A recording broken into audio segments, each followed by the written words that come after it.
Halo Bapak Ibu semua teman-teman, selamat datang di web seminar Entrepreneur Digital Marketing Indonesia (EDMI). Nah, pada kesempatan kali ini kita akan membawakan web seminar dengan model yang baru, yaitu dengan cara talk show ya. Nah, kali ini kita sudah kedatangan satu orang tamu yang sangat luar biasa. Beliau merupakan salah satu mentor saya dan saya banyak belajar dari beliau, dan beliau juga merupakan salah satu mentor nasional untuk EDMI. Nah, telah hadir di tengah-tengah kita Pak Dandi Triatna. Pak Dandi, terima kasih. Terima kasih sama-sama Mas Irfan. Ya, terima kasih atas waktunya Pak Dandi. Nah, beliau akan menjelaskan banyak hal pada kesempatan kali ini untuk kita semua. Jadi, Bapak Ibu, teman-teman semua, keep with us sampai web seminar ini selesai ya. Nah, sebelum kita mulai, saya ingin sedikit mengingatkan bahwa tetap jaga kesehatan ya, karena kita tahu bahwa itu adalah yang paling penting di era pandemi saat ini. Nah, untuk itu kita juga akan membawakan tema web seminar kita kali ini dengan judul memulai bisnis digital marketing di era new normal. Oke, nah Pak Dandi, kita langsung mulai aja Pak. Baik. Jadi di kesempatan kali ini kita akan mengangkat satu tema yang memang teman-teman yang ingin berkecimpung di dunia digital marketing yang ingin tahu lebih dalam nih Pak. Oke, jadi gimana sih cara kita itu memulai untuk bisnis digital marketing ini? Oke, seperti yang kita tahu bahwa untuk memulai suatu bisnis digital itu nggak gampang. Betul sekali. Benar Pak ya? Betul.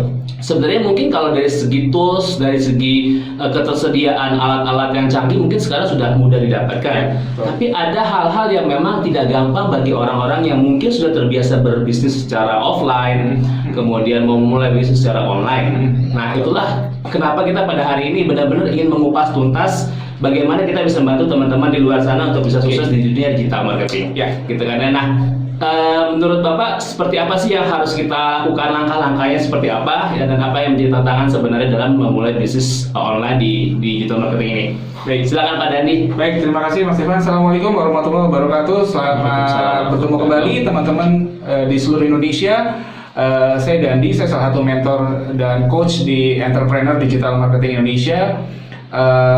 Semoga semua teman-teman yang melihat acara ini dalam keadaan sehat walafiat, dalam keadaan selalu bahagia, dan selalu dilindungi oleh Yang Maha Kuasa. Amin. Baik, teman-teman, tadi pertanyaan dari Mas Irfan, gimana sih memulai bisnis online atau bisnis yang masuk di digital marketing di era new normal ini? Ya. Jadi teman-teman, saya sarankan teman-teman sebelum masuk ke bisnis online, apalagi di saat sekarang ya, dari kemarin pandemi, semua orang adanya di rumah gitu ya. Terus sekarang sudah dibuka dengan namanya new normal, tetap sebenarnya ini belum pulih 100% teman-teman. Nah teman-teman, yang pertama saya sarankan adalah teman-teman punya mindsetnya dulu nih. Jadi sebenarnya untuk memulai sebuah bisnis, teman-teman punya mindset. Nah mindset ini sebenarnya ada dua teman-teman, ada mindset yang pada umumnya, dan ada juga mindset yang memang sudah dilakukan dan terbukti oleh orang-orang yang sudah sukses, orang-orang yang sudah menjalani bisnis dari sebelum masa pandemi ini. Betul. Nah, jadi gini teman-teman, apa yang dimaksud dengan mindset umum? Jadi gini, mindset umum ini adalah cara-cara atau model-model orang menawarkan atau menjual produk dengan cara konvensional, dengan cara yang masih lama. Oke, contohnya kayak gini, misalnya kita punya produk nih, saya nawarin ke Mas Irfan, produk saya tawarin ke Mas Irfan dengan cara maksa. Jadi saya pengennya buru-buru laku, saya pengennya barang yang saya punya atau produk yang saya punya cepat terjual, cepat dapat untung gitu ya. Nah ini yang model mindsetnya, mindset lama, mindset umum. Jadi di bawahnya ada produk, udah cepat laku, cepat maksa, dong Mas Irfan beli gitu ya. Nah ini sebenarnya mindset yang lama, mindset salah. Nah kemudian ada lagi juga mindset yang model zaman dulu, mindset yang pada umumnya adalah cepat putus asa, Mas Irfan. Cepat nyerah. Jadi saat ini saya punya produk A, saya jual ke Mas Irfan, saya udah maksa gitu ya. Tapi ternyata Mas Irfan nggak mau beli juga gitu ya, nggak tertarik juga, apalagi kalau udah dengan cara dipaksa ya. Nah akhirnya saya karena mindsetnya masih mindset umum, terus berpikirnya yaudah deh berarti barang saya nggak laku nih gitu. Padahal sebenarnya mungkin kalau kita sudah punya cara mindset atau mindsetnya umum tadi, mindsetnya sukses, mungkin saya punya cara promosi yang beda, saya pendekatannya beda. Nah, tapi kalau karena masih punya cara mindset umum, jadi udah ditawarin maksa, terus nggak dibeli, saya nyerah, putus asa gitu. Bahkan langsung, yaudah deh, berarti produk yang saya punya ini produk A nggak laku nih, gitu. Jadi tengah jalan udah nawarin kemana nggak laku gitu ya, saya ganti produk, saya punya lagi produk B misalnya. Produk B begitu juga polanya, saya maksa Mas Irfan beli dong, saya butuh uang nih, misalnya saya butuh barang ini cepat laku gitu. Nah, ini kan cara maksa. Nah, ternyata Mas Irfan nggak beli juga nih, ya udah akhirnya saya nyerah lagi. Nah, itu sama tuh, itu model cara mindset umum. Nah, biasanya tadi saya bilang di awal, pemikiran dengan mindset umum itu adalah orang mikirnya selalu pengennya cepat laku, cepat selesai, dan setelah itu udah kebanyakan begitu ya. Ada gitu, ya udah, jadi udah dibeli sama Mas Irfan produknya saya, ya udah selesai. Jadi saya nggak ada, bisa jadi mungkin saya udah nggak negor-negor Mas Irfan lagi, karena yang penting pokoknya produk saya laku, produk saya dipakai. Nah, itu mindset umum ya. Nah, yang kemudian adalah biasanya kurang pede. Nah, kurang pedenya tuh kalau di mindset umum ya kayak gitu. Jadi sebenarnya bisa jadi ini produknya sebenarnya bagus, tapi cara promosinya salah. Terus saya juga kurang pede nih pembawaannya. Jadi yang harusnya barang ini laku karena bermerek misalnya.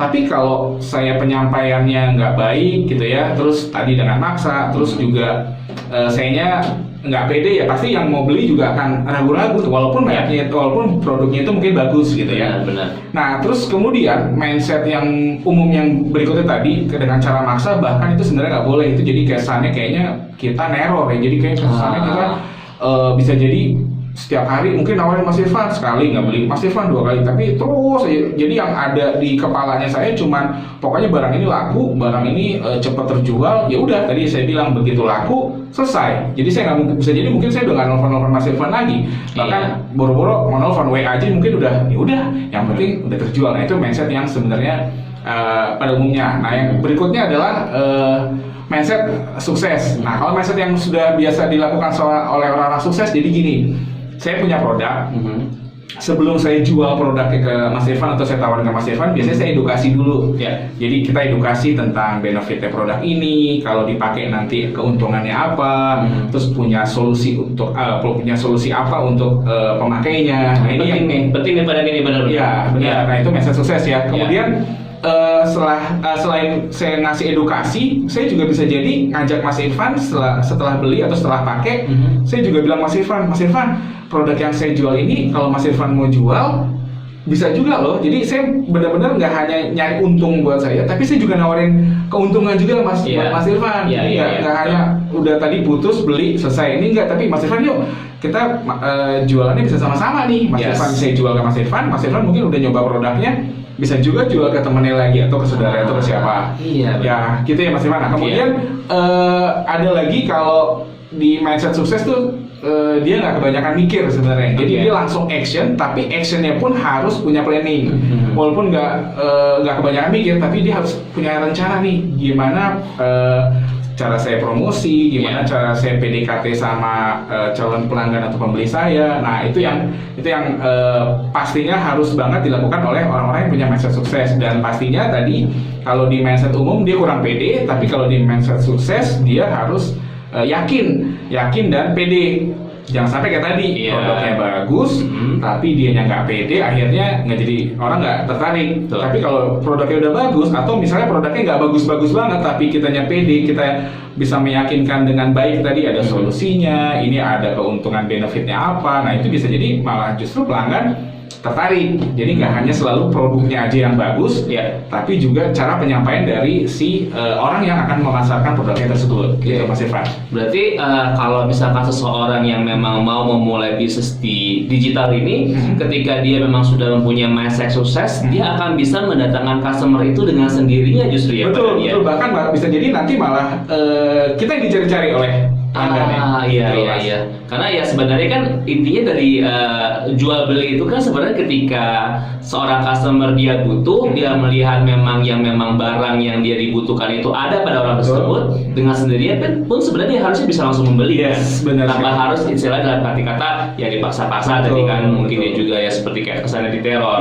Nah, justru sebenarnya dengan digital marketing ini seorang digital marketer itu benar-benar melakukan proses jual beli itu dengan sangat baik ya. Betul, Mas Irfan. Maksimal ya. Betul sekali. Oke, benar. Nah, itu keren banget ya, Bapak Ibu, teman-teman semua. Jadi memang seorang yang ingin memulai bisnis di dunia digital marketing ini, mereka harus benar-benar bisa merubah mindset yang tadi sebelumnya mungkin kebanyakan orang berbisnis secara konvensional, gitu ya Pak ya, kemudian secara offline. Nah, sekarang di bisnis online ini berbeda sama sekali loh ternyata gitu loh. Nggak bisa kita samakan dengan cara kita berbisnis offline. Betul. Nah, Pak Dandi, jadi teman-teman Bapak Ibu semua yang memang sudah bisa mempunyai mindset online gitu ya, mindset sukses tadi yang Pak Dandi sampaikan, sebenarnya mereka juga mempunyai suatu kendala nih Pak. Kalau saya perhatikan teman-teman yang memang sudah bisa mempunyai mindset sukses tersebut, mereka tuh masih bingung Pak Dandi.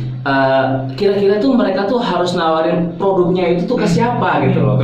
Mereka masih belum tahu bagaimana mereka bisa menentukan siapa yang akan membeli produk mereka seperti itu. Nah, itu mungkin salah satu kendala besar yang mungkin teman-teman Bapak Ibu semua juga ingin tahu juga seperti apa yang harus dipersiapkan agar masalah itu bisa kita selesaikan seperti itu Pak Dandi. Kira-kira gimana Pak Dandi untuk pencerahannya? Baik, Mas Irfan dan teman-teman semua yang lihat kita saat ini. Jadi gini teman-teman, tadi setelah kita ngomongin soal mindset, nah mungkin ada teman-teman yang sudah ada produknya tapi bingung target marketnya mau kemana gitu ya. Nah, jadi gini teman-teman, sebelum teman-teman juga memasarkan produk, teman-teman juga harus semacam survei. Survei itu nggak perlu data, survei teman-teman bisa pakai googling. Nah, sebenarnya produk yang akan teman-teman pasarkan ini target marketnya kemana? Jadi jangan sampai tadi saya bilang kalau diibaratkan kita masuk ke hutan tapi kita nggak pakai Google Maps atau kita nggak pakai GPS gitu ya, kita nggak akan tahu nih arahnya. Jadi kita malah tersesat. Tadi produknya bagus tapi salah sasaran. Nah, kita harus tahu marketnya. Misalnya contoh produknya kita adalah misalnya kosmetik gitu ya.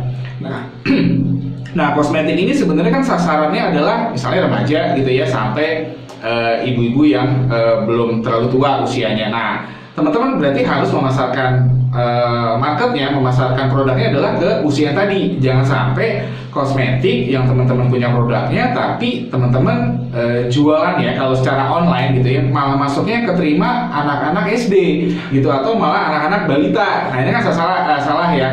Sebenarnya kalau di bisnis offline pun sama gitu ya. Jadi bisnis offline pun kalau teman-teman memasarkan produk, teman-teman juga harus tepat nih marketnya, tepat sasarannya. Jadi teman-teman harus tahu dulu nih produk ini cocoknya dipakainya buat pria, buat wanita kah, atau buat usia lanjut usia, atau dipakai untuk anak remaja. Jadi jangan sampai tadi gitu ya salah sasaran, main produknya mentang-mentang bagus gitu ya, terus udahlah kita tawarin ke semua kalangan. Padahal sebenarnya produk itu nggak tepat buat semua kalangan, malah ada kalangan yang terbatas saja hanya untuk produknya, hanya untuk misalnya untuk lanjut usia atau hanya untuk ibu-ibu yang usianya belum lanjut, kayak gitu Mas Irfan.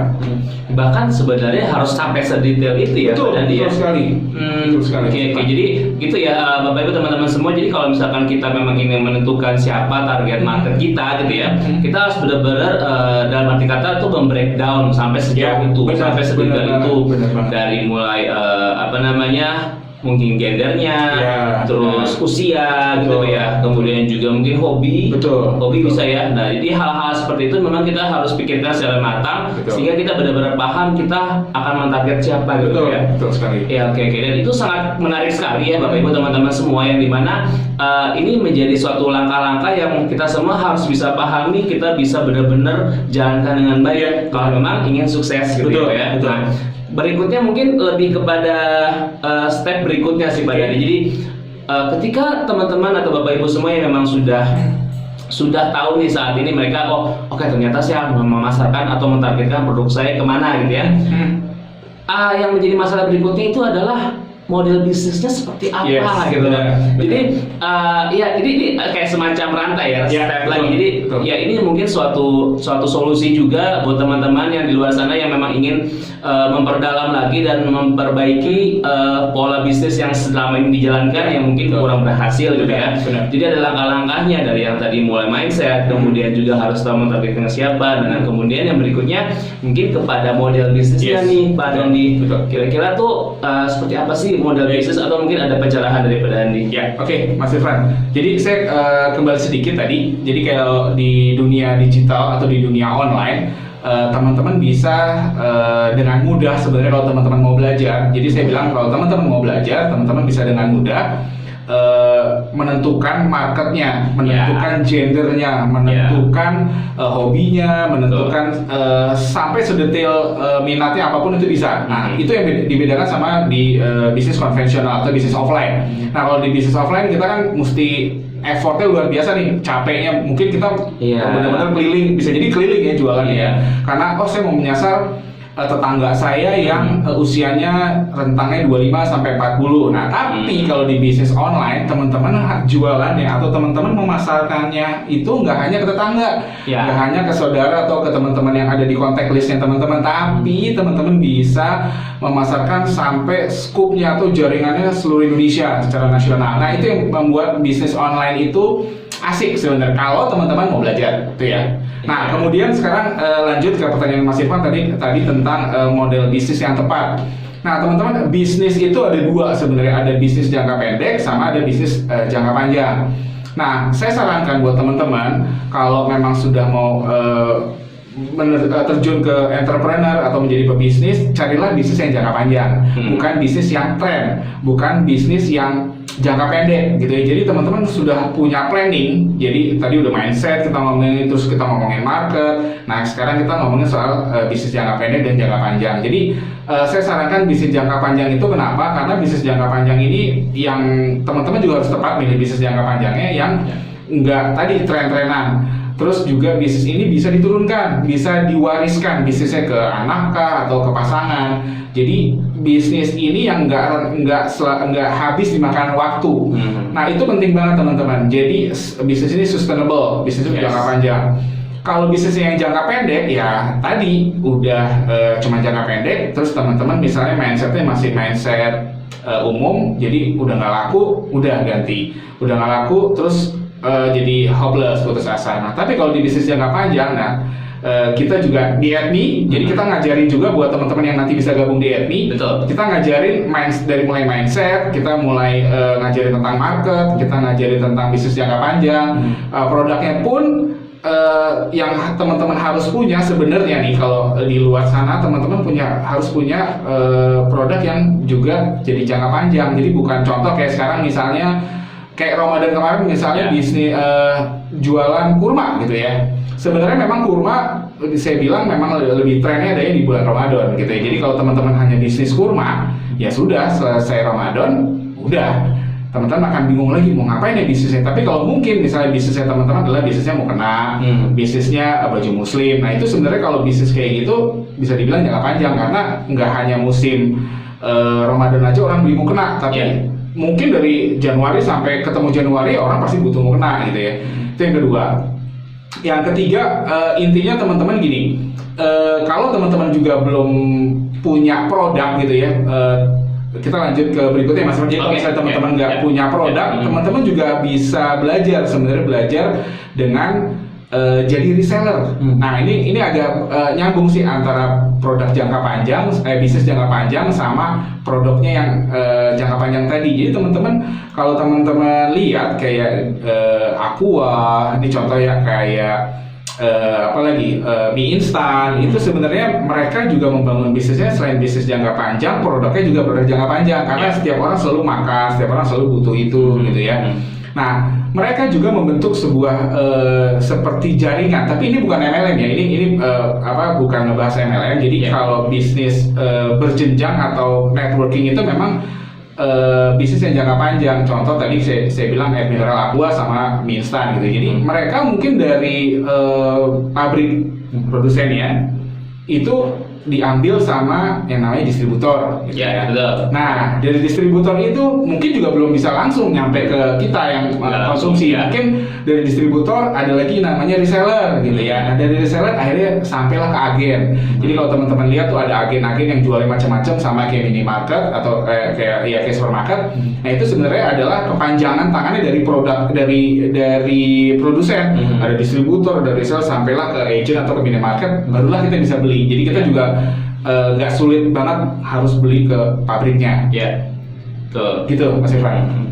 Oke, berarti dalam menentukan model bisnis pun juga kita harus melihat juga ya Pak Dani ya, betul. bahwa ya kita ini mau yang jangka panjang Betul. atau yang jangka pendek sebenarnya kan ya. Benar sekali. Dan sebenarnya juga kalau memang kita mau membuat suatu bisnis yang bisa mendatangkan hasil yang maksimal, kita jangan berpikir untuk membuat yang jangka pendek, justru betul. kita harus berpikir jangka panjang kan Betul ya. sekali. Karena untuk ya ibarat kata untuk seterusnya gitu kan. Betul. Jadi ini sangat penting juga Bapak Ibu teman-teman semua bahwa memang kita juga harus menentukan dari awal ini kita mau fokusnya kemana. Betul. Kita mau bikin bisnis yang continue Betul. atau yang cuma ngikutin tren gitu aja ya. betul. Nah di sini tuh adalah satu step yang benar-benar sangat penting yang harus kita siapkan dari awal banget untuk kita membangun bisnis di dunia digital ini. Betul. Gitu. Nah, kemudian juga tadi kan Pak Dadi menyebutkan untuk produk dan layanan ini kita juga harus benar-benar tahu nih, harus benar-benar siapkan semua. Nah, saya ingin sedikit mengupas tentang layanan juga nih Pak Dadi kan ya. Ya banyak sekali juga teman-teman di digital marketing ini yang mereka itu bingung gitu loh. Setelah mereka jual, mereka nggak bisa ngelayanin lagi gitu loh. Mereka hanya sekedar jual gitu kan. Tapi mereka seperti kayak nggak ada komunikasi, nggak ada ibarat katanya itu untuk ya itu dalam hal kata mungkin after sales atau penjualan. Jadi hanya sekali jual udah that's it. Gitu. Sedangkan sebenarnya kan ketika kita udah ngejual suatu produk, apalagi di bisnis digital ini, yang namanya komunikasi, relasi, terus referensi itu kan sangat berarti untuk kedepannya Pak. Kira-kira mungkin Pak Dadi ada punya pandangan seperti apa bentuk layanan atau yang baik untuk dijalankan? Baik, oke teman-teman. Jadi gini, kembali ke produk dan layanan. Jadi memang ini saling berkaitan teman-teman. Jangan sampai tadi kalau kita sudah mindsetnya sukses, tapi kembali lagi ke mindsetnya orang biasa. Jadi padahal sebenarnya produknya bagus nih. Bahkan sebenarnya dengan kita layani dengan baik, setelah produk itu sampai dipakai, terus kita juga bisa sebenarnya kita testimoni. Nah, salah satu testimoni itu adalah sebenarnya untuk kita bisa melakukan pelayanan lebih. Apakah produk yang kita jual ini bermanfaat, ataukah ternyata produk yang dibeli ini malah menimbulkan efek atau pas saat pengiriman pun misalnya terbengkalai. Nah, ini sebenarnya penting banget teman-teman. Testimoni itu adalah salah satu buat saya booster juga buat teman-teman menggulung sebuah penjualan, menggulung referensi dari orang yang sudah pakai. Jadi jangan sampai produk udah sampai, udah dipakai, terus sudah that's it. Tadi kalau kata Mas Irfan udah yaudah yang penting udah dipakai. Ini enggak sebenarnya. Teman-teman bisa nanya ke orang yang sudah pakai produknya itu, Mas Irfan, gimana dengan produknya? Apakah ada efeknya? Ataukah teman-teman ngerasa puas dengan pelayanan mulai dari pemesanan, pengiriman sampai akhir dipakai? Kalau dia bilang oke puas, ya bisa teman-teman bisa nyampein boleh. Kalau ada kebutuhan lagi beli lagi ke kita atau mereferensikan ke tetangganya kah atau ke temannya, atau bahkan tadi orang yang sudah beli produk kita bisa jadi mereka jual juga produk yang sama. Nah, saya tadi bilang kalau mindsetnya orang sukses adalah selain edukasi, kita juga memberi sebuah keuntungan. Jadi nggak hanya memberikan sebuah produk yang dia beli, tapi juga memberikan keuntungan. Keuntungannya apa tadi? Yuk sama-sama teman, kamu juga bisa jual nih. Kamu juga bisa menjadi sebuah jalan kebaikan, sebuah jalan manfaat buat orang lainnya. Nah, dengan begitu bisnisnya itu akan terus nih panjang. Bisa jadi nanti dia jual ke temannya lagi, temannya juga puas, terus akhirnya boleh deh, saya juga pengen dong nawarin, atau saya juga pengen dong jual juga produk yang sudah dipakai atau dibeli. Itu sih Mas Irfan, itu penting banget layanan after sales service lah. Iya. Kayak ini gitu ya. Betul. Karena kan justru sebenarnya itu yang akan mendatangkan penjualan lagi gitu. Iya, sebenarnya. Dan itu akan menjadi yang namanya orang membeli suatu produk pasti akan terjadi namanya pembicaraan, mouth to mouth. Kalau di digital kan sekarang apapun sekali ketikanya udah kirim kemana-mana gitu. Sekali kita melakukan hal yang mungkin bad experience buat si customer juga akan tersebar kemana-mana. Betul. Nah, mungkin ada hal yang memang yang kita harus jaga juga gitu. Betul. Preparing semua segala macam layanannya, mungkin dalam hal kayak seperti customer service-nya gitu ya. Betul. Jadi ya intinya untuk menghindari ketika memang ada suatu ya yang namanya human error gitu kan ya. Nah, kita harus bisa menyikapi dengan cepat gitu Iya, ya. iya. Karena sedikit aja ada bad image atau bad experience itu bisa kemana-mana dan itu akan berdampak sekali. Benar. Itu yang harus kita ingat juga untuk teman-teman yang membangun bisnis digital ini ya, gitu kan ya. Selain harus menyiapkan segalanya, terus benar juga ada persiapan yang matang dan untuk juga dari segi pelayanan dan ada orang-orang juga yang memang bisa membantu kita juga ya, upaya untuk bisa kita menghandle hal-hal tersebut. Betul. Nah, mungkin kalau sekarang kita mau coba sedikit memanaskan lagi nih bicara nih Pak Dandi. Mungkin kita akan masuk ke yang sedikit teknis. Oke, gitu ya. Kalau tadi kan kita udah memberikan beberapa pencerahan kira-kira seperti apa yang harus disiapkan gitu kan ya. Nah, sekarang kita akan masuk ke sedikit tentang teknis. Sebenarnya kalau dari sisi digital marketing itu tuh apakah mereka itu harus jago teknologi kan dari awal gitu kan ya? Bagaimana dengan orang-orang yang gaptek gitu Pak? Oke kan, dan apakah mereka istilahnya mempunyai kendala kan nanti untuk menyiapkan tools-tools yang diperlukan dalam proses penjualan atau penawaran iklan di digital Pak? Baik Mas Irfan. Teman-teman yang baru memulai bisnis online, yang baru memulai di bisnis di digital marketing sebenarnya penting banget buat belajar. Nah, semua orang sebenarnya yang gaptek sekalipun sebenarnya bisa. Memang nggak langsung jago gitu, jadi semua orang butuh proses, butuh belajar, butuh namanya kegagalan itu pasti. Nah, kalau di Adme teman-teman, ini saya sampaikan lagi. Jadi teman-teman yang mau belajar bisnis online, bisnis di digital marketing, gaptek sekalipun nggak apa-apa. Justru kita seneng banget kalau teman-teman tuh gaptek, jadi nggak sok tahu, tapi harus belajar. Harus belajar. Dari awal itu harus mau belajar. Kalau teman-teman nggak punya produknya gimana? Nggak apa-apa. Kita sebenarnya kalau di Adme ini kita sudah siapin semua, produknya ada, infrastrukturnya juga sudah kita siapin. Jadi teman-teman, yuk belajar dulu. Gitu ya, sebelum teman-teman sampai akhirnya nanti bisa. Jadi kita nggak lepas. Kalau di Adme teman-teman akan dibimbing sama mentor-mentor kita yang sudah berpengalaman di digital marketing. Jadi teman-teman benar-benar nanti ada step by stepnya ngerasain nih, oh ternyata bisnis online nggak langsung main tembak, nggak langsung harus jualan muncul di media sosial, itu nggak gitu. Kalau mungkin teman-teman saat ini sudah punya produk, nggak apa-apa juga sebenarnya. Belajar juga di Adme tetap kita nggak bedain mau teman-teman sudah punya produk maupun yang belum punya produk, tetap pembelajarannya sama ya, sama banget. Nah, kita akan ngelatih teman-teman mulai dari posting, mulai teman-teman dari belajar copywriting, teman-teman nanti buat video, terus buat iklan. Jadi semuanya nggak usah khawatir teman-teman. Jadi teman-teman yang mau join misalnya mau ikutan pengen tahu Adme, nanti ada admin kita yang akan jawab secara langsung, atau teman-teman bisa langsung gabung ke jadi member Adme. Kita semua sudah siapin, baik teman-teman yang sudah punya produk maupun yang belum punya produk. Nah, kemudian yang tadi saya bilang kalau soal masalah teknis memang nggak bisa dijelasin secara teori gitu ya Mas Irfan. Jadi memang nanti pembelajarannya pun di Adme teman-teman langsung praktek. Prakteknya nggak sulit. Nah, ini kembali ke mindset. Kalau teman-teman mau belajar, teman-teman mau memulai, mau action, itu akan mudah. Karena sebenarnya ilmu digital marketing ini nggak ilmu yang sulit. Bukan ilmu yang harus diajarkan bertahun-tahun, enggak teman-teman. Bahkan ini bisa instan asal teman-teman fokus, asal teman-teman mau belajar. Jadi semua nanti akan kita ajarin mulai dari website, mulai dari cara buat landing page, mulai teman-teman bikin katalognya seperti gimana, terus cara teman-teman menarik perhatian dari iklan yang teman-teman tayangkan. Jadi teman-teman nggak usah khawatir. Teman-teman bingung gimana cara memulai. Nah, kita ajarin dari A sampai Z, Mas Irfan. Mantap, keren banget ya teman-teman Bapak Ibu semua, bahwa sebenarnya tuh orang yang memang gaptek sekalipun tuh gak ada masalah untuk bisa memulai bisnis di digital ini. Dan bahkan di Adme itu semua akan disiapkan, diajarkan sehingga teman-teman Bapak Ibu semua bisa menjadi seperti layaknya seorang ahli. Gitu ya, jadi ini benar-benar luar biasa sekali, karena yang saya tahu nggak semua loh Pak yang bisa memberikan hal seperti ini gitu kan ya. Nah, untuk di Adme teman-teman nggak usah khawatir, itu semua bisa teman-teman dapatkan, dan bahkan teman-teman bisa melakukannya dengan baik asal teman-teman mau belajar dan fokus. Betul gitu kan ya. Nah, itu kan beberapa hal yang memang teknis ya Pak ya, bahwa memang nanti kita siapkan semua segala macam. Kemudian mungkin sedikit bocoran nih Pak, ini kan dari sisi kita udah nyiapin secara toolsnya gitu kan ya, kemudian kebutuhan-kebutuhan digitalnya untuk periklanannya. Nah, cara itu gimana sih Pak untuk bisa mendatangkan customer itu sendiri gitu?